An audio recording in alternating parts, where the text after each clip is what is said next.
அரசியல் அரங்கத்திற்கு வணக்கம். வணக்கம். இன்றைய தினம் பல்வேறு செய்திகள் வந்திருக்கு. அதில் முக்கியமான சில செய்திகளை மட்டும் பார்ப்போம். இன்னைக்கு தமிழ்நாடு சட்டமன்றத்தில் தமிழ் மொழிக்காக ஒரு தனி தீர்மானம் நிறைவேற்றுகிறதாகவும் முதலமைச்சர் விஜய் அவர்கள் தமிழ் மொழியை பற்றி அப்படியே வரிசைப்படுத்தி பேசிக்கிறதாகவும் செய்திகள் வந்திருக்கு. தமிழ்தாய் வாழ்த்து முதலில் பாடுவதா இரண்டாவது பாடுவதா அப்படிங்கிற பல்வேறு சர்ச்சைகள் இருந்தது. தமிழ்தாய் வாழ்த்து முதலில் தான் பாடப்பட வேண்டும் சொல்லி ஒரு தனி சிறப்பு கவன ஈர்ப்பு தீர்மானத்தை தமிழக அரசு கொண்டு வந்திருக்குது. அரசின் சிறப்பு தீர்மானம். இந்த தீர்மானத்தில் நீங்கள் சொன்னீங்களா அப்படியே தமிழ் மொழிகளுடைய பெருமைகளை சிறப்புகளை தமிழக முதலமைச்சர் மாண்புமிகு திரு ஜோசப் விஜய் அவர்கள் வாசிக்கிறார். சரி, தமிழ் மொழியோட பெருமைகளை எப்பவுமே மேடையில் ஒரு பேசும்போது பார்த்துருக்குறோம். சில நேரங்களில் ஒரு மாதிரி பயங்கரமாக பேசுவார், சில நேரங்களில் அவருடைய இயல்பான அந்த மொழியில் பேசுவார். இப்போ தமிழ் பற்றி பேச போகிறார். தமிழை பற்றி பேசும்போது தமிழ் உணர்வுபூர்வமானது, தமிழ் நம்முடைய உள்ளத்துக்கு நெருக்கமானது, அதாவது தமிழுக்கு அமிழ்தென்று பெயர், அந்த தமிழ் இன்பத்தமிழ் எங்கள் உயிருக்கு நிகர் என்று பாரதிதாசன் பாடுறாரு. இப்போ உயிருக்கு நேரான தமிழை உயிரை பற்றி பேசணும். எப்படி பேசுவோம்? ஒரு உயிரை பற்றி பேசும்போதே ஒரு உணர்வு வரும் இல்லையா? உயிர்ப்போட பேசணும். அப்படி பேசுவார் அப்படின்னு தான் நான் எதிர்பார்த்தேன். தமிழ்நாட்டினுடைய முதலமைச்சர், ஆளப்போறான் தமிழன் என்று பாட்டு பாடிய முதலமைச்சர், நீங்கள் வேறு எதையாவது பற்றி பேசும்பொழுது நீங்கள் ஒரு நிதி குறித்து கேட்குறாங்க, இல்லை ஒரு வேளாண் துறை குறித்து கேட்குறாங்க, இல்லை ஒரு கரும்பு சாகுபடி குறித்து கேட்குறாங்க, இல்லை ஒரு பரந்தூர் குறித்து கேட்குறாங்க, இல்லை ஒரு சிப்காட் குறித்து கேட்குறாங்க, இல்லை ஒரு தொழில் ஆந்திராவுக்கு ஏன் முதலீடு போச்சுன்னு கேட்குறாங்க. இதை கூட நீங்கள் ஒரு டிராஃப்டாக தயாரித்து கூட பேசலாம். இல்லை இப்போ ஒரு தமிழ்நாடு நிதிநிலை அறிக்கை குறித்து எதிர்வாதங்கள் எடுத்து பேசுகிறாங்கன்னா அதை நீங்கள் பேசலாம். புதிதாக ஒன்றை பேசுகிற பொழுது எழுதி வைத்து பேசுவது தவறில்லை, ரெஃபரன்ஸ் எடுப்பது தவறே கிடையாது, மாற்று கருத்தை இல்லை. ஆனால் தமிழ் மொழியை பற்றி பேசும்போது கூட தமிழ் மொழியை பற்றி பேசுவதற்கு உங்கள் நாவில், உங்கள் உள்ளத்தில், உங்களுடைய மூளையில் எதுவுமே கிடையாதா?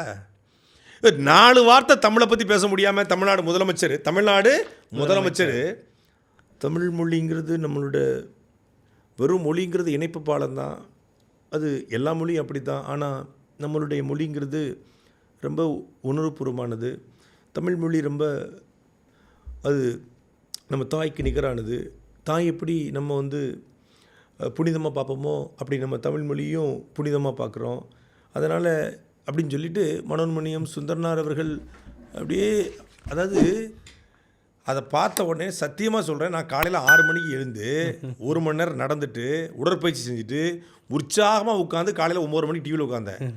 அதை பார்த்துட்டு இருந்தேன். தமிழ் மொழிங்கிறது உணர்வுபூர்வமானது, தமிழ் மொழிங்கிறது உண்மையானது, மனோன்மணியம் சுந்தரனார் பல்கலைக்கழகத்தில் தூங்கி அப்படியே ஊற்றுது தமிழ் மொழி.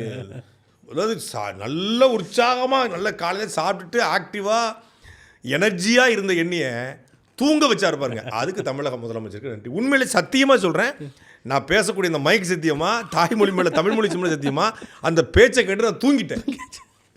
உண்மையிலே தூங்கிட்டேங்க. இங்கே பாருங்க, மூஞ்செல்லாம் வீங்கி போச்சு பாருங்க, தூங்கி வச்சு வர்றேன். இப்போ நம்மளை பெற்ற தாயை அம்மானு சொல்கிறப்பெல்லாம் பாசமும் சொந்தமும் நம்மளை அறியாமலே உயிரா உறவா உணர்வா தானா உள்ளுக்குள்ளே தோணும்ல.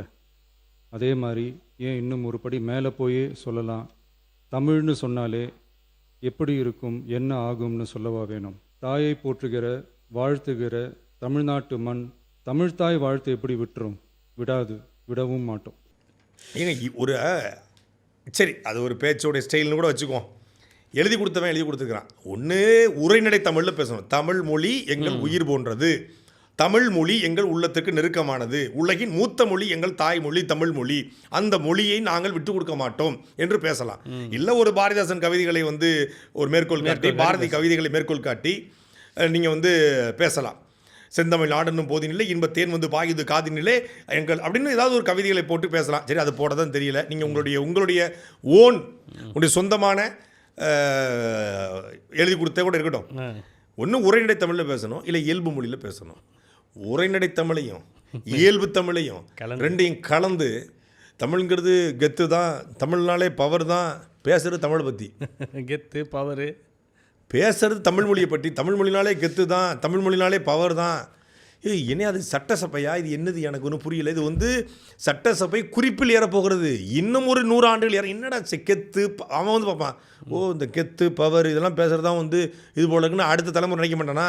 ஏற்கனவே வர்ற தலைமுறை வந்து மொழி பற்றி இல்லாமல் மொழி படிக்கக்கூடிய வாய்ப்பு இல்லாமல் வளருது. தமிழம் தலைமுறையாக மாறி தங்கிலீஷ் பேசிக்கிட்டு இருக்கு. நேற்று சட்டசபையில் தமிழ்நாட்டுடைய நீர்வளத்துறை அமைச்சர் அவர் பாட்டுக்கு பேசாமல் செவனேன்னு இருக்காரு. நீங்கள் அவரை கோர்த்து விட்டு எதனா பண்ணி விட்டு போயிடாதீங்க, உங்களுக்கு அவர் மேலே என்ன காண்டோ தெரில. ஏதோ ஒரு சட்டசபை, இந்த சட்டசபையில் என்ன கோர்த்து விட்டு போயிடாங்க, இதெல்லாம் சட்டசபை குறிப்பில் எழுதப்படுதா எனக்கு புரியலையே. சட்டசபையினுடைய மாண்பு கூட தெரியாதவர்களுக்கு சட்டமன்றத்தில் போய் உள்ளே உட்காந்துக்கிட்டு இது அவங்க என்னமும் பேசிட்டு போட்டோம், வாத பிரதிவாதங்கள் என்னமும் பேசட்டும், ஆனால் இவர்கள் பேசுகிற அந்த மொழியும் இவருடைய உடல் மொழியும் இவருடைய வாயிலிருந்தவருடைய வார்த்தைகளும் எனக்கு மட்டும்தான் அருவருப்பாக இருக்கா இல்லை பார்க்குற எல்லாருக்கும் அருவருப்பாக இருக்கா அப்படின்னு எனக்கு தெரியலை. புரியுதா உங்களுக்கு? அந்த மொழி நடையே ரொம்ப இதாக இருக்குது. அது ஒரு பக்கம் இருக்கட்டும், இது ஒரு மொழி நடை வச்சுக்கோம். இன்னொன்று, தாய்மொழி தமிழ் மீது இவ்வளவு எழுதி வைத்து படித்தால் கூட அது உயிர் போன்றது, அது நம்ம உயிருக்கு நெருக்கமானது. தாயினுடைய புனிதம் எப்படியோ, நம் தாயோட புனிதம் எப்படியோ அப்படி தாய்மொழியின் புனிதம் என்று தமிழக முதலமைச்சர் பேசுகிறார். தாய் கலப்படம் இருக்க வாய்ப்பு இல்லை. அதுபோல் தமிழ் மொழியும் கலப்படமாக தான் இருக்கணும். நம் தாயை யாராவது இழிவுபடுத்தினால் தாயினுடைய புனிதம் கெட்டு போயிடும். அப்படி நம்ம தமிழ் மொழியை யாராவது இழிவுபடுத்தினாலும் தமிழ் மொழியின் புனிதம் கெட்டு போயிடும். தாய் போல தமிழ் மொழியும் புனிதமானது என்றால் ஸ்போர்ட்ஸை எடு, ட்ரக்ஸை விடுன்னு எழுதுறீங்களே, இது தமிழ் மொழியின் புனிதத்தை கெடுப்பது இல்லையா? விளையாட்டை எடு, இல்லை போதையை விடு, விளையாட்டை எடு, விளையாட்டை எடு, போதையை விடு எழுதுனா எனக்கு அப்படி சரிஞ்சு விழுந்துருமா அந்த பலகை? இப்படி சொன்னால் புரியுமா புரியாதா? நல்லா புரியும். விளையாட்டை எடு, போதையை விடு, இப்படி எழுதினால் புரியுமா புரியாதா? பாமரனுக்கும் புரியும். அப்புறம் ஸ்போர்ட்ஸை எடு, ஏடியூயூ எடு, ட்ரக்ஸை விடு, இதுக்கு பேர் தான் தமிழ் மொழியின் புனிதத்தன்மையை கெடுப்பது. மரிய வெளிச்சம் பேசுகிற வார்த்தையில் ஒரு நிமிடத்தில் 30 வார்த்தை ஆங்கில வார்த்தை. Cool, relax bro, chill bro, hi bro, Dude, அப்புறம் அந்த 10 மணிக்கு மேலே பேசுகிற வார்த்தைகள் இருக்குல்லாம். அப்படி பேசி பழக்கப்பட்டார் போல இருக்கு, அதனால் இப்படி பேசிகிட்டு இருக்காரு. இதுதான் தமிழ் மொழியினுடைய புனிதத்தன்மையை கெடுப்பது. ஸோ அப்போ அமைச்சர்கள் பேசுகிறாங்க, சட்டமன்ற உறுப்பினர் பேசுகிறாங்க, முதலமைச்சர் பேசுகிறாங்க. அப்போ இதுதான் மொழி நடை அப்படின்னு ஒரு பார்க்குற தலைமுறை வந்துடுது. இப்போ ஏற்கனவே கெட்டு குட்டிச்சோராக இருக்கிறான். கொஞ்சம் திருத்த வேண்டியது அரசியல்வாதிகளுடைய அதிகாரத்தில் இருப்பவருடைய கடமை. தமிழ் மொழியுடைய புனிதத்தன்மை என்பது பிற மொழி கலப்பினால் அழிந்து போச்சு. அது இந்தி திணிப்பினால் மட்டும் இல்லை, ஆங்கிலம் தமிழ் மொழியை மெல்ல மெல்ல கொண்டுகிட்டு இருக்கு. புரியுதா? மெல்ல தமிழ் சாகு மாதிரி செத்துக்கிட்டு இருக்கு. கடை தெருக்கல்ல தமிழ் இல்லை, கடந்தாச்சு, மொழியை பேசியாச்சு, மொழியால் ஆட்சிக்கு வந்த ஆட்சி. ஆனால் மொழியை பற்றி அவங்க கவலைப்படலை. எப்பெல்லாம் வந்து பிஜேபி எதுக்கணுமோ அப்போ மொழி பிரச்சனை கொண்டு வருவாங்க, அதுக்கப்புறம் விட்டுட்டாங்க. இப்போ முக்கியத்துவம் கொடுக்குற நீங்கள் கடை தெருக்களில் தமிழ் இல்லை. இன்னும் 2 மாதங்களில் எல்லா கோவில்களையும் கும்பாபிஷேகம் நடைபெற இருக்கும். கும்பாபிஷேகத்தில் தமிழில் வழிபாடு நடத்துவதற்கு அரசாணையை இந்த அரசு வெளியிடுமா? ஏற்கனவே நாம் தமிழர் கட்சி நீதிமன்றங்களில் வழக்குகளை போட்டு கரூர் பசுவதீஸ்வரர் கோயிலில், அதே போல் மருதமலை முருகன் கோவிலில், திருச்செந்தூர் முருகன் கோயிலில், தஞ்சை பெருவுடையார் கோயிலில் நீதிமன்றம் சென்று வென்று வந்திருக்காங்க. அப்போ தமிழிலும் சமஸ்கிருதத்தை நடத்தலான் இருக்குது, தமிழ் இல்லை. கோவில்களில் ஆலயங்களில் வழிபாடு தமிழ் இல்லை, தமிழிலும் நடத்தப்படுகிற பலகை இருக்குது, தமிழ் நடத்தப்படுறதில்லை. அதே போல் கும்பாபிஷேகம் குடமுழுக்கு தமிழில் இல்லை.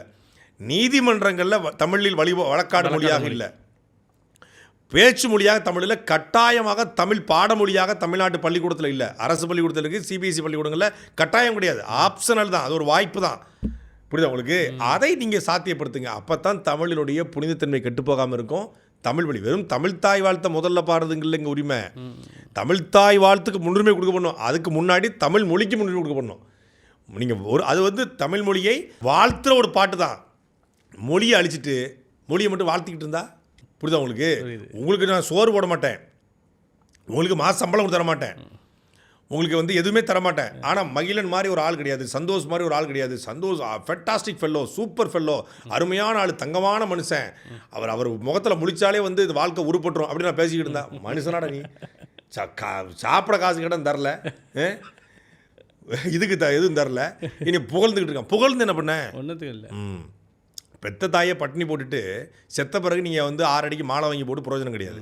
மொழி செத்து கொண்டிருக்கிறது. அந்த மொழியை காப்பாற்ற நீங்கள் நீதிமன்றங்களில், வழிபாடு மன்றங்களில், பள்ளிக்கூடங்களில் தமிழை கட்டாயப்படுத்தணும். அப்படி கட்டாயப்படுத்தி தமிழ் மொழி குறித்த பெருமைகளை அறிகிற வழிவு நீங்கள் வந்து இந்த நம்ம சென்னை, நம்ம திருநெல்வேலி, நம்ம ராம்நாடு, நம்ம மதுரை, அதில் நம்ம மட்டும்தான் தமிழ், மற்றெல்லாம் இங்கிலீஷ், அதை மாற்றும் போல தூக்குங்க. தமிழனுடைய புனிதத்தன்மை கெடுப்பதே அதுதான். உங்களுடைய அரசு நிகழ்ச்சிகளில், அரசு திட்டங்களில் முழுக்க முழுக்க தமிழ் படுத்துங்க. தாவேகாவுடைய புனிதத்தன்மை குறித்து பேசுகிறார் தமிழக முதலமைச்சர். தமிழ் மொழியினுடைய புனிதத்தன்மை பேசுகிறார். நேற்று தாவேகாவோட அறிக்கை, விஜயபாஸ்கர், கரூர் விஜயபாஸ்கர், அப்புறம் எல்லாருக்கும் வந்து ஒரு பொறுப்பு அறிவிப்பு வந்துச்சா, அந்த அறிவிப்பு எடுத்து பாருங்கள். மாவட்ட அமைப்பு செயலாளர்கள் அப்படி போட்டிருக்காங்களா? திரு டாக்டர் சி விஜயபாஸ்கர் எம்பிபிஎஸ், முன்னாள் அமைச்சர், புதுக்கோட்டை மாவட்ட டாக்டர் சி இது ஏபிசி டாக்டர், ஏன் மருத்துவர் மரு அப்படின்னு போட்டு, அவங்க பேர் அப்பா பேர் சின்னையாவோ சின்னசாமியோ, சி அப்படின்னு தமிழில் போட்டு விஜயபாஸ்கர் அப்படின்னு போட்டு ப்ராக்கெட்டில் மருத்துவர் படிப்பை வந்து நீ படிப்பை கூட போட்டு போடலாம். இளங்கலை மருத்துவம்னு போடலாம், இல்லை முதுகலை மருத்துவம்னு போடலாம், தமிழில் போடலாம்ல. இதுதான் முன்னோடியாக இருப்பது, இதுதான் முன்மாதிரியாக இருப்பது, இதுதான் தமிழினுடைய புனிதத்தன்மையை கெடுக்காமல் இருப்பது. உங்களுடைய கட்சியினுடைய அறிக்கையிலே தமிழ் இல்லை. நீங்கள் சட்டசபையில் தமிழ் பற்றி பேசுகிறீங்களா? இது வந்து இரண்டாவதுக்காக பேசுகிறான்றாங்க, பேசுவான்னு சொல்லுவாங்க. அவன் எது சொன்னாலும் நொட்டை சொல்கிறதுக்காக வந்து பேசுகிறாங்க அப்படின்னு கூட சொல்லுவாங்க. நான் கேட்பது உண்மையிலே உளமாற என் உள்ளத்திலிருந்து கேட்குறேன். உங்களுடைய நாக்கில் இல்லாத தமிழ் எப்படி நாட்டில் இருக்கும்? உங்கள் எண்ணத்தில் இல்லாத தமிழ் எப்படி ஏட்டில் இருக்கும்? உங்கள் எண்ணத்தில் தமிழ் இருந்தால் இந்த ஏற்ற தமிழ் வந்திருக்கும். அவருக்கு மட்டும் இல்லை, எம்ஆர் விஜயபாஸ்கர், அப்புறம் வந்து பார்த்தீங்கன்னா கே மரகதம், எஸ் ராஜகோபால், அப்புறம் பார்த்தீங்கன்னா இது எக்ஸ்ன்னு போட்டிருக்காங்களா, எக்ஸ்எம்எல்ஏ முன்னாள் எக்ஸ் ஆர்மி மாதிரி, V Kumar ITI Pallavaram, S Yuvaraj, CV Dinakaran, K Manikandan TCS, RS Manikandan, K Arulraj, STR Samuel Raj TCT. இது எல்லாமே இது எந்த மாதிரியான அறிக்கை? இங்கே Thiru V Kumar, V English V, தமிழில் தமிழ் படுத்துங்க. உலகத்திலேயே நான் இவர்களுக்கு மட்டும் சொல்ல, பொதுவாக சொல்ல, உலகத்திலேயே 2 மொழியில் கையெழுத்து போடுற ஒரு கேடுகட்ட, கேவலப்பட்ட, ஈனத்தனமான கூட்டம் இந்த கூட்டம் மட்டும். அது தமிழ் கூட்டம். நான் தாவேக்காவை சொல்லலை, தமிழ் கூட்டம் தான். மலையாளி போட மாட்டான், தெலுங்கர் போட மாட்டார், கர்நாடகாவில் போட மாட்டாங்க. இப்போ நீங்கள் ஒருத்தன் அமெரிக்காவில் ஒருத்தர், பிரிட்டன்லேயே அமெரிக்காவில் ஒருத்தங்க, அவங்க அப்பா பேர் ஜானு, இல்லை அவங்க அப்பா பேர் இமானுவேல்னு வச்சுக்கோ, இமானுவேல், பையன் பேர் ஜானு. இப்போ இமானுவேலுக்கு இ அப்படின்னு போட்டு அவன் ஜான் JOHN அப்படின்னு போடுவானா? இ அப்படின்னு தமிழில் போட்டுறான், போட்டுட்டு JOHN அப்படின்னு போடுவானா? எப்படி கலந்து போடுவாங்க? இல்லை, ஈக்கு பதிலாக வேறு ஏதாவது ஒரு சைனீஸ் எழுத்தையோ, இல்லை ஜாப்பனீஸ் எழுத்தையோ, இல்லை வேறு ஏதாவது எழுத்தையோ போடுவானா? முடியாது. அது அவன் தாய்மொழியை அவமானப்படுத்துறது, அவங்க அப்பாவை அவமானப்படுத்துறது சமம். எங்கள் அப்பா யாருங்கிறத என் மொழியில் தான் நான் போடணும். இங்கே இந்த கூட்டம் எம்ஆர் விஜயபாஸ்கர் இனிஷியலை மட்டும் அது அப்பா, நம்ம அப்பா தமிழ் தானே, வெள்ளைக்காரன் இல்லையே. இப்போ வெள்ளைக்கார அப்பாவுக்கு நம்ம பிறந்திருந்தா அவருடைய தாய்மொழி ஆங்கில மொழி, அதை எடுத்து போட்டுக்கலாம். இது அப்படி அதுக்கு சமமானது. அவர் வெள்ளைக்காரனை அடையாளப்படுத்துகிறோம், அவர் தாய்மொழி அதுங்க அப்படிங்கிற மாதிரி அடையாளப்படுத்துகிறோம். அது அவ்வளவு ஒரு மொழியை இழிவுபடுத்துவது, ஒரு மொழியினுடைய முதலமைச்சர் விஜய் அவர்கள் சொன்ன போல ஒரு மொழியினுடைய புனிதத்தன்மையை கெடுப்பது. அந்த மொழி தாய்க்கு நிகர் என்றால் அதை தாய்மொழி தமிழ் மொழியில் தான் கையெழுத்து போடணும். சி விஜய் அப்படின்னு போடுறது தப்பு. சந்திரசேகர் சா அப்படின்னு தான் போடுறாரு, சா ஜோசப் விஜய் அப்படின்னு தான் போடணும். நீங்கள் சி விஜய்னு போட்டால் அது வந்து உங்கள் தகப்பனாரையும் உங்கள் தாய்மொழியையும் இழிவுபடுத்துவதற்கு சமம். இந்திய அரசியலமைப்பு வழங்கியுள்ள மொழி மற்றும் பண்பாட்டு உரிமைகளின் அடிப்படையில் தமிழ்நாட்டின் பண்பாட்டு அடையாளத்தை நிலைநிறுத்தும் வகையில் தமிழ்நாட்டில் அமைந்திருக்கும் அனைத்து கல்வி நிறுவனங்கள், பல்கலைக்கழகங்கள், அரசு அலுவலகங்கள், பொதுத்துறை நிறுவனங்கள் உள்ளிட்ட பொது அமைப்புகளின் நிகழ்ச்சிகளிலும் நிகழ்வு தொடங்குவதற்கு முன் தமிழ்த்தாய் வாழ்த்து கட்டாயம் முதலில் பாடப்பட வேண்டும்.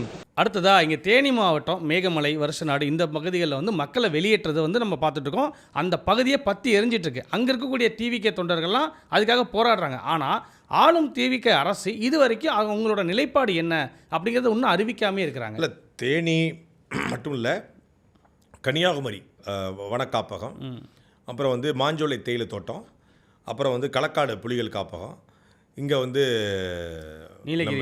நீலகிரி பக்கத்தில், அப்புறம் வந்து இங்கே நம்ம வால்பாறை, அதே போல் மேகமலை. இங்கே மற்ற இடங்கள்லாம் வந்து குறைவான மக்கள் தொகையில் இருக்காங்க. இங்கே வந்து கிட்டத்தட்ட 12,000 பேர் வாழ்கிறாங்க. கிட்டத்தட்ட 96 கிராமங்களை சார்ந்த மக்கள் காலகாலமாக. ஒரு தாய் சொல்கிறாங்க, எங்கள் மாமியாருடைய மாமியார் காலத்துக்கு முன்னாடி வந்திருக்காங்க, இங்கே இருக்காங்கன்றாங்க. தொழில் நிமித்தமாகவோ இல்லை இடப்பெயர்வு காரணமாகவோ இல்லை வேறு ஏதோ காரணங்களுக்காக இந்த பகுதியில் எல்லாமே தேனி மாவட்ட மக்கள் தான் போய் வாழ்ந்துருக்காங்க. இது வந்து அவங்க ட்ரைப்ஸும் இருக்காங்க, பழங்குடியின மக்களும் இருக்காங்க, தேனி மாவட்டத்துடைய சாதாரண மற்ற மக்களும் அங்கே போய் வாழ்ந்துருக்காங்க. வன உரிமை சட்டம் 2006 அடிப்படையில் 75 ஆண்டுகள் ஒரு நிலத்தில் வாழ்ந்தால் அவங்களுக்கு, அதை காட்டுக்குள்ளே வாழ்ந்தால் அவங்களுக்கு பட்டா கொடுக்கணும் என்பது 2005 டிசம்பர் 13க்கு முன்னாடி அவங்க அந்த நிலத்தில் இருக்கிறாங்க. அதுக்கு முன்னாடி 75 வருஷம் வாழ்கிறாங்க அப்படின்னா அவங்களுக்கு அந்த நிலம் சொந்தம் என்பது தான். அதுவும் 4.5 ஹெக்டேர் வரைக்கும் அவங்க வச்சுக்கலாம். அந்த நிலத்தில் வந்து பட்டா வாங்கி பத்திரம் போட்டு வைத்துக்கொள்ளலாம். அவங்க வந்து அதுக்கு உரிமை கொடுத்துருக்கு. அதை நடைமுறைப்படுத்துங்கன்னு சொல்கிறாங்க. புதிதாக வந்த ரெசார்ட்டுகள், புதிதாக வந்த ஹோட்டல்கள், இதை நீங்கள் எடுத்துக்கோங்க, பிரச்சனை இல்லை. இது வந்து ஜான் கென்னடி என்கிற ஒரு நபர் கொடுத்த பொதுநல வழக்கு. அந்த பொதுநல வழக்கு உயர்நீதிமன்றத்துக்கு போய் அது உச்சநீதிமன்றம் வரைக்கும் போகுது. அதில் தான் உச்சநீதிமன்றம் தீர்ப்பு வழங்குது. இந்த தீர்ப்பு வழங்குறதுக்கு மிக முக்கியமான காரணமாக இருந்தது தாவேக்கா போராடுன்னு சொன்னீங்கல்ல, அந்த தாவேக்கா அரசினுடைய அரசு தரப்பு வழக்கறிஞர் விஜயநாராயணன், தமிழ்நாடு அரசினுடைய அரசு தலைமை வழக்கறிஞர் விஜயநாராயணன் கொடுத்த தமிழ்நாடு அரசின் பிரமாண பத்திரம். இந்த பிரமாண பத்திரம் வந்து இந்த தீர்ப்பு 63 பக்கம், 25வது பக்கத்தில் 25வது இதாக இந்த பிரமாண பத்திரம் வருது. அதில் இவங்க கொடுத்த இந்த பிரமாண பத்திரம், அரசு கொடுத்த இந்த ஸ்டேட்மெண்ட் அடிப்படையில் தான் இந்த தீர்ப்பே வழங்கப்பட்டிருக்கு. அரசு இதை ஆக்கிரமிப்பாளர்கள் என்று குறிப்பிட்டிருக்காங்க. இவங்களில் ஆக்கிரமிப்பு பண்ணிகளும் இருக்காங்க, மாற்று கருத்து இல்லை. இந்த 2006க்கு பிறகாக கடந்த காலங்களில் ஹோட்டல் வச்சவங்களாம் இருக்காங்க. ஆனால் 12,666 பேரும் ஆக்கிரமிப்பாளர்கள் கிடையாது. அவங்க எல்லாமே அந்த மக்கள். அதனால தான் இன்றைக்கி தேனி மாவட்டத்தில் கடுமையாக போராடுறாங்க. அங்கே இருக்கக்கூடிய மாவட்ட செயலாளர் பங்காளி லெஃப்ட் பாண்டிலாம் போராடுறாப்புல. அப்படியா? ஆமாம், அது வரவேற்கத்தக்கது, மாற்று கருத்தில். அந்த மண்ணின் மகனாக போய் ஆதரவு கொடுக்குறாங்க. ஆனால் நீங்கள் மனு கொடுக்க வேண்டியது யார்கிட்ட? இங்கே தாவேக்காவுடைய அரசுக்கிட்ட, உங்கள் முதலமைச்சர்கிட்ட, அரசு தரப்பு வழக்கறிஞர்கிட்ட, அரசு தரப்பு வழக்கறிஞர்கிட்ட கொடுத்து ரிவ்யூ கமிட்டி கொண்டு போய் சீராய்வு மனுவை போட்டு நீங்கள் அந்த நிலத்தை அந்த மக்களுக்கு ஒப்படைப்பது தான் சரியான தீர்வாக இருக்கணும். ஆட்சி இல்லாதவன் போராடலாம், ஆட்சியில் இருக்கிறவங்க எப்படி போராடுவீங்க? அப்போ இந்த அரசு கொடுத்த பிரமாண பத்திரத்தின் அடிப்படையில் தான் இந்த தீர்ப்பு வழங்கப்பட்டிருக்குது. தமிழக அரசு அந்த மக்களுக்கு எதிராகவே உச்சநீதிமன்றத்தில் போய் இத்தனை தாக்கலை பண்ணியிருக்கிறது. நீங்கள் நம்ம கேட்குறது அதுவும் இதில் களக்காடு முண்டதுறை புலிகள் காப்பகம், அப்புறம் பார்த்திங்கன்னா பாம்பே பர்மா ட்ரேடிங் கார்பரேஷன், இது நம்ம மாஞ்சோலை, அப்புறம் பார்த்திங்கன்னா கன்னியாகுமரி வனவிலங்கு சரணாலயம், ஸ்ரீலிபுத்தூர் மேகமலை புலி, அதாவது இந்த ஸ்ரீலிபுத்தூர் மேகமலை புலிமை காப்பது தான் இந்த இது வருது. அதாவது கண்டமனூர், மேகமலை, வருசநாடு, சின்னமனூர் மொத்தம்.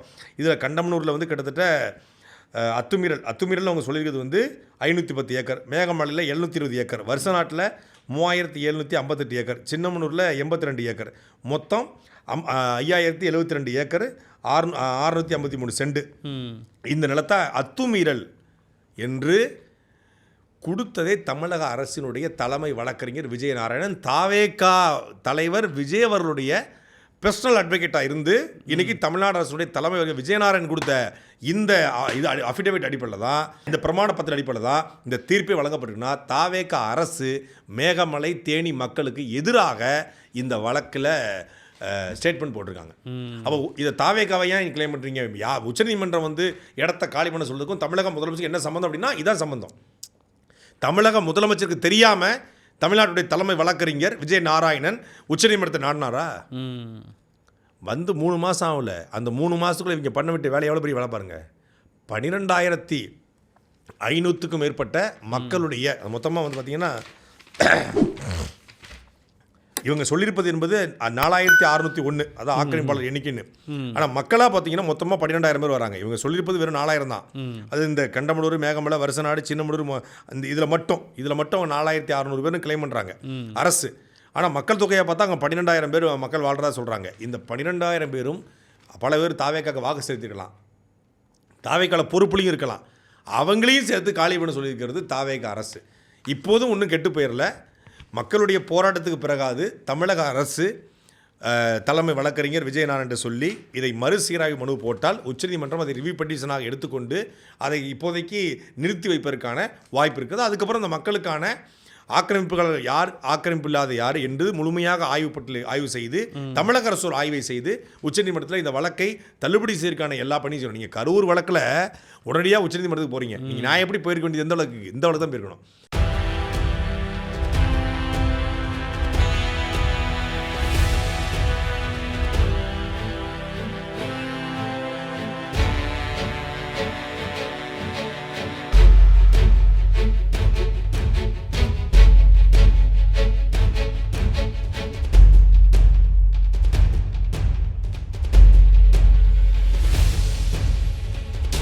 கரூரில் 31 பேருடைய வாழ்க்கை, 41 வாழ்க்கை, இங்கே 12,000 பேருடைய வாழ்க்கை.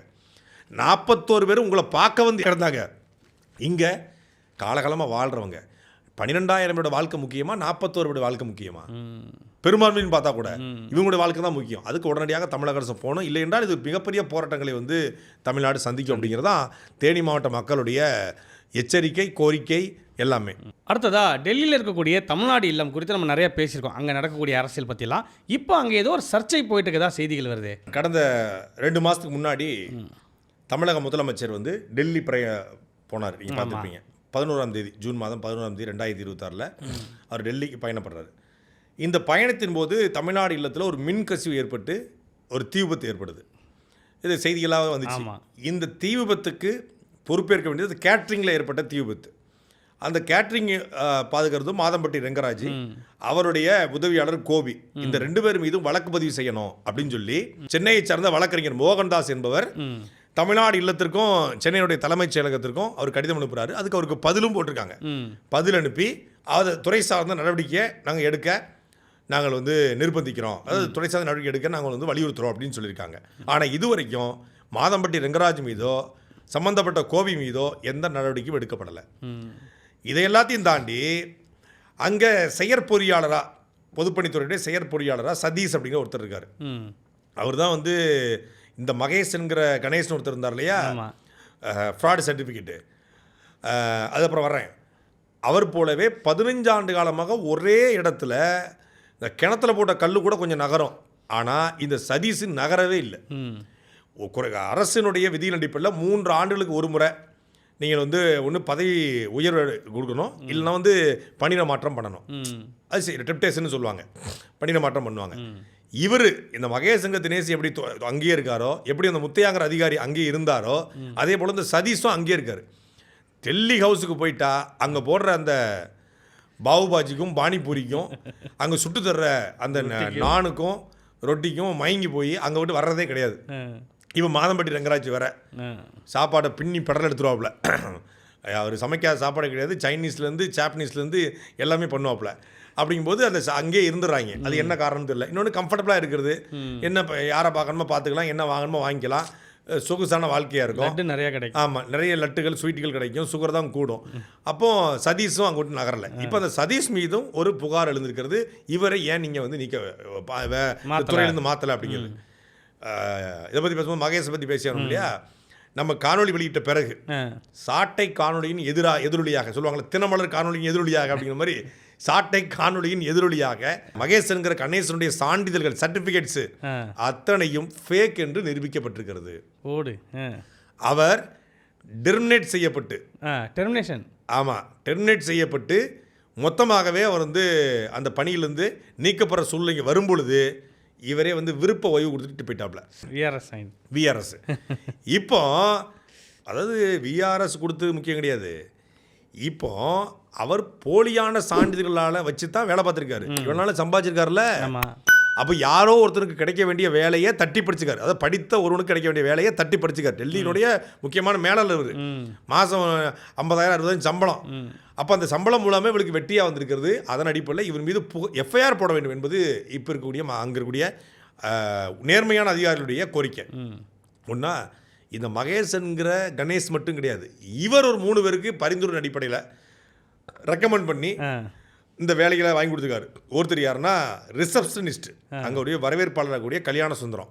இன்னொருத்தர் வந்து லைசனிங் ஆஃபீஸர்னு சொல்லுவாங்க, டெல்லியில் இருக்கக்கூடிய லைசனிங் ஆஃபீஸர், அவர் வந்து கிருஷ்ணமூர்த்தி. அதே போல் சீனியர் ஹவுஸ்கீப்பிங் ஒரு ஹவுஸ்கீப்பர் அவர் சத்யா, கிருஷ்ணமூர்த்தி, கல்யாணசுந்தரம். இந்த 3 பேருடைய சான்றிதழ்களும் போலியான சான்றிதழ்கள் அப்படிங்கிற ஒரு குற்றச்சாட்டு எழுந்திருக்கு. அவரை மாதிரியே மகேஷ்ங்கிற கணேஷுடைய சான்றிதழ் எப்படி போலியானதோ அப்படி டெல்லி தமிழ்நாடு இல்லத்தில் பணி செய்யக்கூடிய சத்யா ஹவுஸ்கீப்பர், சீனியர் ஹவுஸ்கீப்பர், அதே போல் Krishnamurthy licensing officer, Kalyana Sundaram receptionist, இந்த 3 பேருடைய சான்றிதழ்களையும் அரசு ஆய்வுக்கு உட்படுத்தணும். அதுக்கு முன்னாடி இங்கே ராஜமலை எம்எல்ஏவோட சர்டிஃபிகேட் ஆய்வுக்கு உட்படுத்தணும். இங்கே அப்படி தானே இருக்குது. மகேஷ்ங்கிற கணேஷுடைய சான்றிதழ் எழுதி வைத்துக் கொள்ளுங்க. இன்றைக்கி டேட் என்ன? இன்னைக்கு தேதி என்ன? 10ஆம் தேதி. 10ஆம் தேதி மணி 12:30 மணி. எழுதி வைத்துக் கொள்ளுங்கள். மகேஷ்ங்கிற கணேஷுடைய சான்றிதழ் எப்படி பொய்யானது நிரூபிக்கப்பட்டுச்சோ அதே போல் ஜெகதீஸ்வரி சான்றிதழ் பொய் என்று சாட்டையால் நிரூபிக்கப்படும். Your time starts now. பல்வேறு செய்திகள் குறித்து பேசணும். மீண்டும் நாளை அரசியல் அரங்கத்தில் சந்திப்போம். நன்றி. சாட்டை எடுத்து நாட்டை திருத்து இளம் தலைமுறை.